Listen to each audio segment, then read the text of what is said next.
सबको मेरा प्रणाम है, नमस्कार है। प्यारे बच्चों, आज हम लोग दो लोग हैं। इनका नाम विपिन यादव है और मेरा नाम एसके झा है। तो आप सोच रहे होंगे ये तो आरजेडी वाला है, हम जो है बीजेपी वाला है क्या? यही आपके दिमाग में चल रहा है। धन्य है वो शिक्षा जो आपको जात में बदल दिया, हमको जात में बदल दिया। इस शिक्षा में आग लगा देने की जरूरत है। आज हम लोग बात करने वाले हैं मनीष कश्यप के बारे में।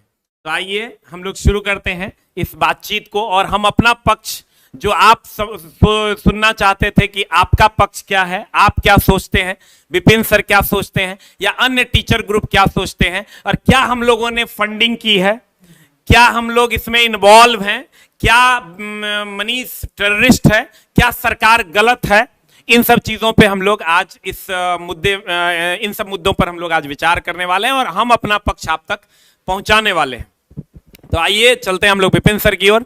और विपिन सर, पहले तो हम आते हैं कि कौन सही कौन गलत, मनीष सही है जी सही है कि तेजस्वी जी सही है, या सरकार सही है, या नीतीश जी सही है, या मोदी जी सही है, ये सारी बातें हैं। तो कौन सही कौन गलत, इस पर आप क्या सोचते हैं? फिर हम अपनी राय आपको तक पहुंचाएंगे। पर मेरा कहना यह है कि कोई व्यक्ति गलत नहीं होता।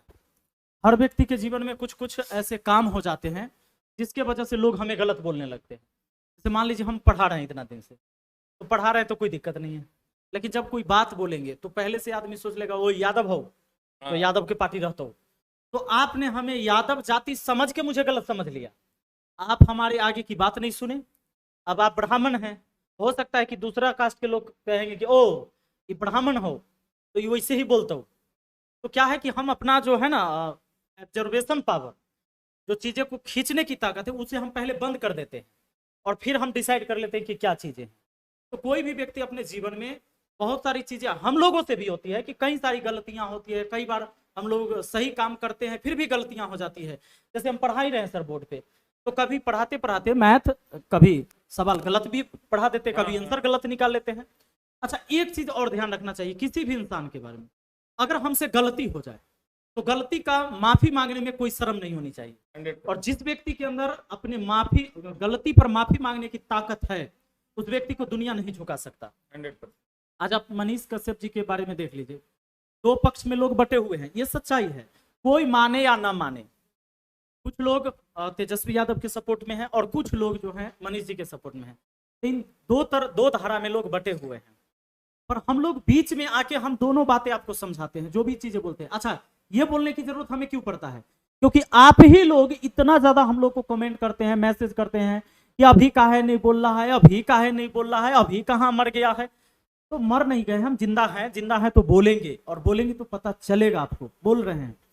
तो इसमें क्या है कि मान लीजिए मनीष जी ही हैं, बहुत बार रिपोर्टिंग किया उन्होंने, ऐसा नहीं कि अपने पूरे जीवन में गलती ही किया। और मैं ये भी नहीं कह सकता कि उन्होंने हमेशा अच्छा काम ही किया है। कई सारी वीडियो देखने को मिला है, अगर वो गांधी जी को गाली दे रहे थे सर, मैं इसको इनकार नहीं कर सकता। तो बिल्कुल कहीं ना कहीं ये बिल्कुल गलत है, सरासर गलत है। इस चीज का समर्थन कोई भी नहीं कर सकता, ना तो भूमिहार जाति के लोग कर सकते हैं, ना राजपूत, ना ब्राह्मण, ना यादव, ना पासवान, ना कुर्मी, कोई नहीं कर सकता। क्या इस चीज का इस भारत में रहने वाला कौन व्यक्ति समर्थन करेगा कि हम गांधी जी को गाली दें? ये सारी चीजें बहुत सारी वीडियो निकल के आती है, जितने भी चीजें। अच्छा, कभी कभी मनीष कश्यप जी, सर मैं आपको बताऊं, हमारे यहाँ एक बच्ची का बलात्कार हो गया, जो मैं कल के एक इंटरव्यू में बताया था, जो पत्रकार ने तोड़ मोड़ के उस वीडियो को कट उठ करके 13 मिनट की इंटरव्यू 9 मिनट में कर दिया, और तब उसने डाल दिया। क्यों? क्योंकि लोग एक पक्ष होकर इनके बारे में सोचे।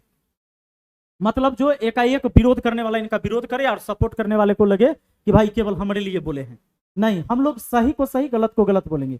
तो मनीष कश्यप जी का जब हमारे यहाँ एक बार सर, मेरे मुखिया बनने से पहले 1 साल पहले एक बच्ची का बलात्कार होता है मेरे गांव के बगल में, बहुत सारा आंदोलन भी हुआ था। मैं मनीष जी से पहली बार उस समय मिला था, मैंने उनको फोन किया, बुलाया, वो आए। मैं आज भी कहता हूं, मैं इस विद्या मंदिर में बैठा हूं ना, तो उन्होंने मुझसे जात पूछा था कि सर वो किस जाति के है, जिस बच्ची के साथ बलात्कार हुआ वो जाति कौन सा है, किस समूह के आते हैं, कहां से आते हैं। मैंने फोन किया, वो आए और मतलब उन्होंने आवाज उठाया। उस समय प्रशासन सुन नहीं रही थी, टाल मटोल कर रही थी, क्योंकि डायरेक्ट कोई पकड़ाया नहीं था, किसी ने देखा नहीं था, कोई गवाह भी नहीं था उस केस में। तो जब इस तरह का मतलब वहां पर आंदोलन हुआ एक, और रोड बंद किया गया, बहुत सारी चीजें हुई, प्रशासन भी जगा। जब मुद्दा जो है हाईलाइट हुआ तो प्रशासन जगा, उसके बाद धरपकड़ हुआ और जांच हुई, एक टीम गठित हुआ, उसमें पकड़ाया वो 4 रेपिस्ट आज सलाखों के पीछे है उम्र कैद में। तो मैं मनीष कश्यप के इस काम का सराहना करूं या ना करूं, आप ही लोग कह दीजिए कि नहीं, आप यादव हैं तो उस भूमिहार का समर्थन नहीं कीजिए। तो अगर ये कहते तो मैं यादव, भूमिहार, राजपूत, ब्राह्मण होने से पहले मैं एक राष्ट्रभक्त हूं, और मैं वही बात करूंगा जो इस देश के हित में, हमारे बिहार के हित में होगा। मैं उस काम का विरोध मनीष कश्यप का करूंगा जिसमें वो गांधी जी को गाली दे रहे हैं, और मैं उस काम की सराहना करूंगा जहां पर एक मजबूर पिता, जिसकी बेटी के बलात्कार करने के बाद उसकी हत्या कर दी गई, वहां पर उसने आवाज उठाई। इस काम का मैं सराहना करूंगा। मैं उस काम की सराहना करूंगा जब गरीबों की हक के लिए आवाज उठाए, लेकिन मैं उस काम का भी विरोध करूंगा कि किसी व्यक्ति का पर्सनल छवि बिगाड़ने का प्रयास करे। मनीष कश्यप हो या मेरे पिताजी हो या मेरे भाई हो, कोई भी हो, हमारे मित्र हो। और कुछ लोग हमें यह भी कहते हैं सर कि मनीष कश्यप गया था आपके चुनाव में प्रचार करने, तू भुला गया, तो अभी बोल नहीं रहा है उसके सपोर्ट में, तुम बोलो। ये भी तुम डिसाइड करोगे कि मुझे क्या बोलना है।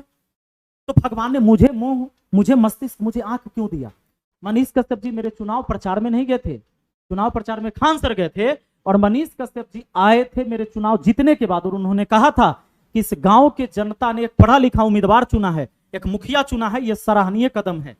ये बिहार के हर जगह लोगों को ये सोचना चाहिए कि पढ़ा लिखा उम्मीदवार को चुनना चाहिए। मनीष जी का ये कहना था। और मनीष जी साथ ही उस वीडियो में ये भी कहते कि सर अगर आप पंचायत के लिए अच्छा काम नहीं करेंगे तो हम आपसे भी सवाल करेंगे, और कड़े सवाल करेंगे।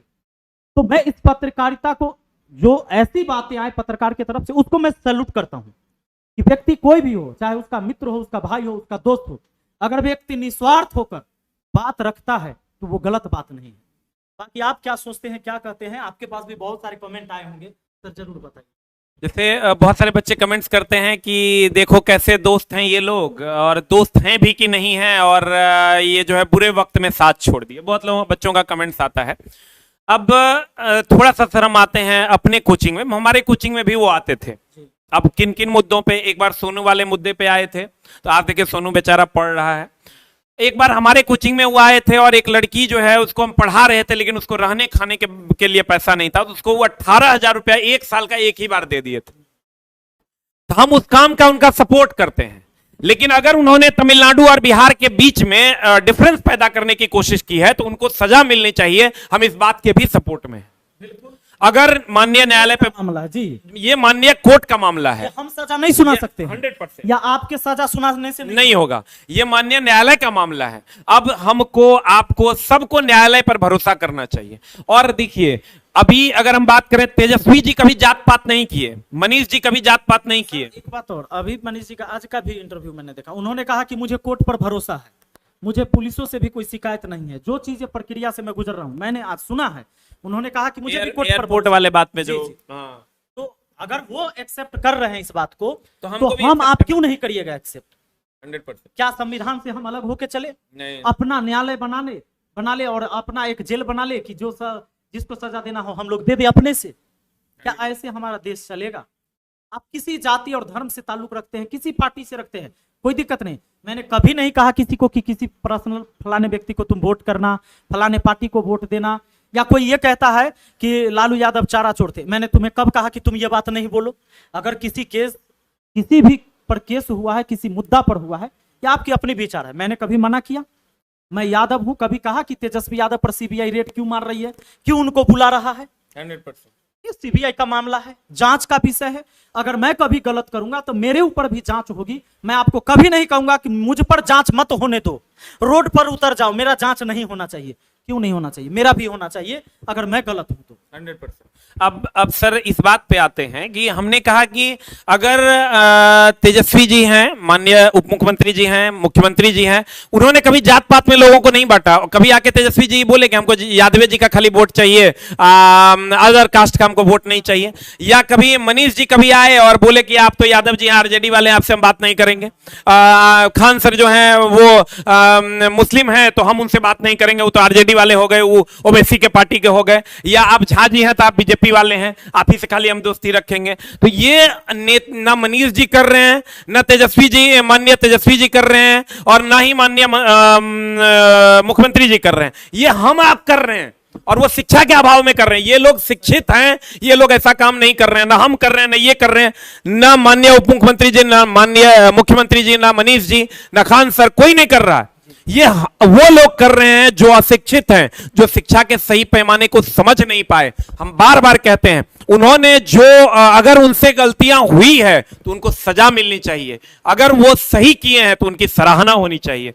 तो आज समाज को दो वर्ग में नहीं बंटना है। समाज में जितने भी लोग हैं उनको ये कहना चाहिए कि वो अगर यूनिवर्सिटी में बच्चों के लिए गए, घुसे और बच्चों का सवाल उठाए तो उनके लिए उनकी सराहना होनी चाहिए। अगर उनसे गलती हुई है तो वो तो खुद आज एयरपोर्ट पे बोले हैं कि अगर हमको माननीय न्यायालय पे भरोसा है, हमको पुलिस प्रशासन पे भरोसा है। जब उनको भरोसा हो रहा है तो हम आप कौन होते हैं ये बात कहने वाले कि कौन गलत है और कौन सही है। और एक लोगों का सवाल और रहता है सर कि वीडियो अखबार वाले, पहले अखबार वालों ने भी खबर छापा था, कोई और लोगों ने चलाया, पप्पू यादव ने बोले या फलाने बोले, ढिकाने बोले, बहुत सारे लोगों का नाम लिया गया। तो मनीष कश्यप पर काहे कार्रवाई हुआ, उन लोगों पर क्यों नहीं? तो ये सवाल बिल्कुल प्रशासन से उठती है 100%। क्या 100%। कि अगर मान लीजिए एक ही आदमी को हम करते हैं तो ये सवाल बिल्कुल जायज है, किसी का ये नाजायज सवाल नहीं है कि अगर दोषी और लोग पाए जाते हैं तो सबको हत्थे लेना चाहिए पुलिस प्रशासन को। तो ये सवाल बिल्कुल पुलिस प्रशासन से जो आप उठा रहे हैं ये उनसे उठाइए, ना कि हमसे उठाइए या इनसे उठाइए। 100%।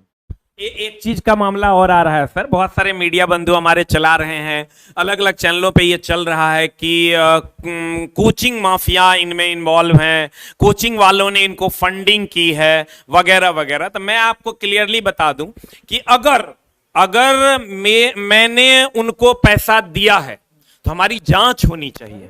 हम सरकार से मांग करते हैं कि हमारी जांच कीजिए। अगर विपिन सर ने पैसा दिया है तो विपिन सर की जांच होनी चाहिए। जिन गुरुजी ने पैसा दिया है अगर वो गलत तरीके से पैसा दिए हैं या उनका वो यूज गलत तरीके से किए हैं या दिए भी हैं तो उनकी जांच हो, और उसको जो न्याय में जो न्याय होना चाहिए वो न्याय पूर्वक उनको उस बात के लिए सजा दीजिए। लेकिन कृपया इन बातों को न फैलाइए कि कोचिंग वालों ने फंडिंग की है, ये गलत है। आप समझिए, जो भी कोचिंग वाले हैं वो दारू का धंधा नहीं कर रहे हैं, ड्रग्स का धंधा नहीं कर रहे हैं, गांजा का धंधा नहीं कर रहे हैं, शिक्षा पहुंचा रहे हैं और उसके बदले गुरु दक्षिणा ले रहे हैं। अगर शिक्षा इस देश में धंधा बन जाए तो उस दिन विकासशील देश को विकसित होने में 2 मिनट नहीं लगेगा। इसलिए शिक्षा को अगर बिजनेस बनाना ही है तो शिक्षा को बिजनेस बनाइए, दारू को बिजनेस नहीं बनाइए, गांजा को बिजनेस नहीं बनाइए। और ऐ मेरे प्यारे छात्रों, मेरे प्यारे भाइयों, प्यारे बुजुर्गों, शिक्षा धंधा नहीं है, शिक्षा से ही समाज का निर्माण होता है। और अगर हम लोग गलत हैं तो आइए ना, हमारी भी जांच करवा लीजिए और हमें भी जो उचित सजा होती है हम भी खुले खुले मन से आपकी सजा को कबूल करते हैं। सही बात है, बिल्कुल सही बात है। जैसे सर कहने का ये मतलब है कि बहुत सारे चैनल वाले अभी कह रहे हैं कि कोचिंग वालों ने ये सर के पास जाता था, ये सर के पास जाता था, ये लोग फंडिंग करते थे वगैरह। कितना घटिया लगता है ये वर्ड सुन के, फंडिंग। हम तो खुलेआम कह रहे हैं अगर मैंने 1 रुपया भी मनीष जी को दिया होगा तो हम 10 साल की सजा भुगतने के लिए तैयार है। सेम कंडीशन इनका। बिल्कुल बिल्कुल बिल्कुल बिल्कुल। तो इन सब चीजों को गलत तरीके से नहीं परोसना चाहिए। एक बार फिर से हम कहते हैं मेरे दोस्त, जो पढ़े लिखे लोग हैं, चाहे हम हैं या सर हैं या मनीष जी हैं या माननीय उप मुख्यमंत्री जी हैं या मुख्यमंत्री जी हैं, ये या प्रधानमंत्री जी हैं, इन लोगों ने कभी जात में नहीं बांटा किसी को। जात में हम खुद बटे हुए हैं, इसलिए क्योंकि हमारे अंदर शिक्षा का अभाव है। हम लोग कब शिक्षित होंगे? और जब हम लोग शिक्षित हो जाएंगे तो हम लोग जात में बांटना बंद कर दें। और शिक्षक का कोई जाति होता है सर, शिक्षक का कोई जाति होता है क्या? हमारे पास जो लोग आते हैं हम कहते हैं कि हम अपनी जाति के लोगों को पढ़ाएंगे, लेकिन हमारे पास वो बच्चे आते हैं जो ये कहते हैं कि सर आप भी झाजी हैं, हम भी झाजी हैं, हमारा फीस कम कर दीजिए। सर के पास जाते हैं, कहते हैं आप भी यादव जी, हम भी यादव जी हैं, मेरा फीस कम कर दीजिए। तो मेरे दोस्त, आप जाति में बांटते हो अपने आप को, इसको बांटना बंद करो। आप शिक्षित हो, आप समाज का आईना बनने जा रहे हो, इसलिए किसी भी प्रकार की जाति व्यवस्था से आप लोग अलग हटिए। और हम ये नहीं कहते कि आप किसी को अंधभक्त के तरीके से सपोर्ट कीजिए। अगर वो सही है तो सपोर्ट कीजिए, अगर गलत है तो विरोध कीजिए। बिल्कुल बिल्कुल सही बात है सर। तो उम्मीद करेंगे कि आप लोग इन सब चीजों को समझे होंगे। आप लोग सोच रहे होंगे कि इतना लेट से वीडियो क्यों आया, तो हम आपको बता दें, इसलिए कि हम लोग भी माननीय न्यायालय का की ही बातों को समझने की कोशिश कर रहे थे, क्या सही है क्या गलत है। हो सकता है कि मनीष जी हमारे सामने कुछ और हो, पीछे में कुछ और हो। कई बार ऐसा भी होता है सर, कुछ लोगों के वजह से लोग सही बात भी नहीं बोल पाता है समाज के सामने, 100%। क्योंकि वो पहले से ग्रहण करने की इच्छा में ही नहीं रहता है कि फलानमा बोलेगा तो हम उसका विरोध कर देंगे, 100%। ये फलाने जाति का है, तो ये जो बोलेगा तो दिक्कत है भाई, उन तो हम सुनबे नहीं करेंगे। इस वजह से भी कई बार बहुत सारे लोग होते हैं जो आपको सही जानकारी दे भी सकते हैं, लेकिन वो बोलना नहीं चाहते हैं। जैसे वही बात है ना, जैसे आप पहले से डिसाइड करके बैठे हैं ये तो फलाने पार्टी का है। मेरे दोस्त, आज तक कभी किसी शिक्षक ने आपको नहीं कहा होगा कि आप फलाने पार्टी को सपोर्ट कीजिए और फलाने पार्टी का विरोध कीजिए। हमारे लिए जो सत्ता में बैठे हैं वो आदरणीय हैं, चाहे वो किसी भी पार्टी के हैं, वही हमारे मुखिया हैं और वही हमारे मुखिया रहेंगे। हाँ, लेकिन उनसे हम अपनी चीजों की मांग जरूर करेंगे कि अगर वैकेंसी नहीं आ रही है तो वैकेंसी देने की कृपा की जाए, अगर उस संवैधानिक तरीके से, वो भी असंवैधानिक नहीं। रोजगार पैदा किया जाए बिहार के अंदर ही, कि कम से कम लोगों का पलायन हो बाहर, और बाकी कोई अपनी मर्जी से बाहर कमाएगा तो उसको रोका भी नहीं ना जाएगा सर। 100%। लेकिन ज्यादा से ज्यादा रोजगार अगर पैदा बिहार के अंदर होता है तो निश्चित है कि पलायन कम होगा। उम्मीद करेंगे आने वाले समय में एक नया बिहार बनेगा और सर का जो सपना है कि बिहार में रोजगार मिले, हमारा जो सपना है एक नया बिहार बनाने का, वो नया बिहार शिक्षा के माध्यम से बन सके। अब आप अपने इसके बारे में क्या सोचते हैं कमेंट बॉक्स में जरूर लिखिएगा। Thank you very much, love you all, नमस्कार।